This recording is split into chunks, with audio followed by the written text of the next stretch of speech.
Good morning students. BSc second year and third year students के लिए ये topic है। हम जो केमिस्ट्री लैब में ऑर्गेनिक कंपाउंड का एनालिसिस करते हैं तो उनमें उनका melting point and boiling point ज्ञात करना होता है। वो हम किस प्रकार करते हैं, आइए हम समझते हैं इसको। देखिए, फर्स्ट देखते हैं मेल्टिंग पॉइंट गलनांक।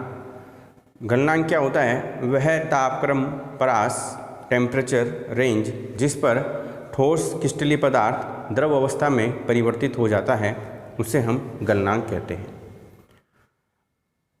गलनांक पर जो ठोस की वाष्प दाब है और जो द्रव का वाष्प दाब है वो दोनों क्या होते हैं? बराबर होते हैं। अतः ठोस अवस्था तथा द्रव अवस्था के मध्य एक साम्य अवस्था स्थापित हो जाती है। अब देखिए, जो शुद्ध पदार्थ होता है उसका जो गलनांक है वो निश्चित होता है और उसमें अशुद्धि मिलाने पर जो गलनांक है वो क्या हो जाता है? कम हो जाता है। वह तापक्रम परास जिसमें कोई ठोस क्रिस्टलीय पदार्थ द्रव अवस्था में परिवर्तित होता है उसे पदार्थ का गलनांक कहते हैं। इस तापक्रम परास में ठोस व द्रव अवस्थाओं में साम्य अवस्था की स्थिति स्थापित हो जाती है। अब देखिए, जो गलनांक है वो हमें एपरेटस के द्वारा कैसे कैलकुलेट करना है। तो आपको एक तो स्टैंड लेना है, इसे ये स्टैंड है, ये बीकर है, ये थर्मामीटर है, एक केस नली आपको लेना है, एक बर्नर लेना है आपको। ये जो बीकर है इसको आपको बर्नर की सहायता से गर्म करना है और बीच में ये क्या हो गया? जाल। अब जो है थर्मामीटर है, थर्मामीटर को आपको स्टैंड की सहायता से लगाना है और इस थर्मामीटर के साथ में केस नली लेनी है 5 सेंटीमीटर लंबी। इस केस नली का एक सिरा हम बर्नर की सहायता से बंद कर देंगे तथा इसमें 1 सेंटीमीटर तक बंद सिरे की तरफ हम कंपाउंड डाल देते हैं, ऑर्गेनिक कंपाउंड जो है ठोस अवस्था में, और इसको हम थर्मामीटर के साथ में धागे से बांध देते हैं। कैसे बांधना है कि खुला सिरा केस नली का वो तो ऊपर रहेगा और बंद सिरा नीचे रहेगा। और जो हम क्वथनांक ज्ञात करते हैं बॉइलिंग पॉइंट, उसके लिए आपको केस नली को जो है उल्टा लगाना है कि खुला सिरा नीचे बंद सिरा ऊपर, और मेल्टिंग पॉइंट में बंद सिरा नीचे है, खुला सिरा ऊपर है और बंद सिरे की तरफ 1 सेंटीमीटर तक क्या भरा हुआ है? Organic compound. और हमने थर्मामीटर के साथ में इस केस नली को क्या कर दिया? धागे से बांध दिया। फिर एक बीकर ले लिया, इस बीकर के अंदर हम भरते हैं ग्लिसरीन या वनस्पति तेल या सांद्र H2SO4 2/3 भाग तक। और अब इस बीकर को हम गरम करेंगे बर्नर पर, धीरे धीरे गरम करना है। ध्यान रखिए, सांद्र H2SO4 है, ये केमिकल डेंजर होता है। अतः अगर ज़्यादा तेज़ गति से गर्म करेंगे तो ये उछल सकता है और स्किन जल सकती है, इसलिए आपको धीरे धीरे गर्म करना है। बेटर होगा ग्लिसरीन का यूज़ कीजिए और धीरे धीरे आपको गर्म करना है। जिस पॉइंट पर जो केस नली में ठोस पदार्थ, जिस टेम्परेचर पर केस नली में जो ठोस पदार्थ है वो द्रव अवस्था में परिवर्तित होता है उसे हम नोट कर लेते हैं और वही क्या आता है? गलनांक। आजकल इस बीकर की जगह हम थीले ट्यूब भी यूज करते हैं जो इस प्रकार की होती है।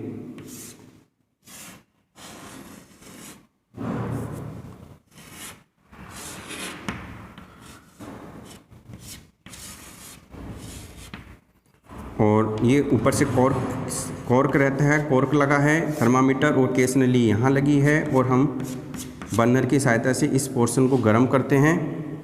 तो ये बीकर क्या खुला है, इस बीकर की जगह गोल पेंदी वाला फ्लास्क भी ले सकते हैं तो इसकी चौड़ाई कम हो जाएगी। यहाँ से ये गोल पेंदी वाला फ्लास्क भी ले सकते हैं तो केमिकल उछलने का डर कम रहे। अब हम नेक्स्ट समझते हैं क्वथनांक। देखिए, अब सेकंड है ऑर्गेनिक कंपाउंड का बॉइलिंग पॉइंट क्वथनांक ज्ञात करना।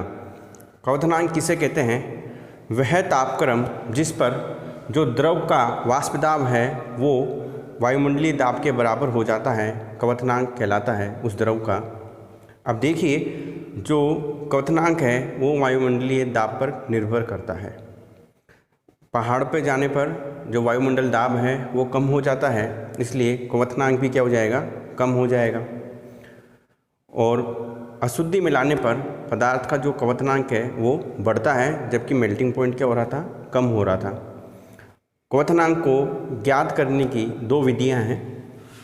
फर्स्ट है शिवलो-बॉफ विधि एंड सेकंड है केस नली विधि। शिवलो-बॉफ विधि में हम क्या करेंगे, एक क्वथन नली होती है जिसमें कंपाउंड लिया जाता है और फिर उसको हम गर्म करते हैं, लेकिन उस क्वथन नली में आपको थर्मामीटर को लगाना है स्टैंड की सहायता से।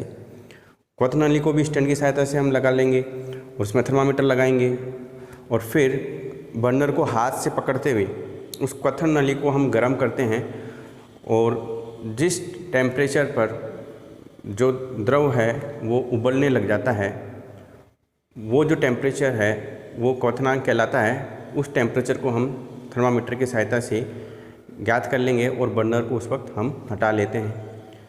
ध्यान रखें, क्वथन नली में जो द्रव है वो जो हमने लिया है वो बाहर नहीं निकले, उसके लिए हम उसमें पोर्सिलेन के टुकड़े डाल देते हैं।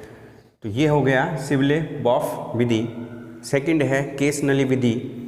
तो अभी अपन ने जो गलनांक विधि समझी है उसी के पैटर्न पे है ये। गलनांक में जो हमने केस नली का यूज़ किया था, आपको क्वथनांक में भी केस नली का यूज़ करना है।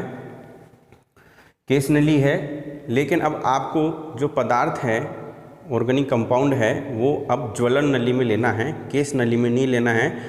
मेल्टिंग पॉइंट ज्ञात करते वक्त हमने जो कंपाउंड था वो केस नली में भरा था। अब आपको कंपाउंड ज्वलन नली में फिलअप करना है।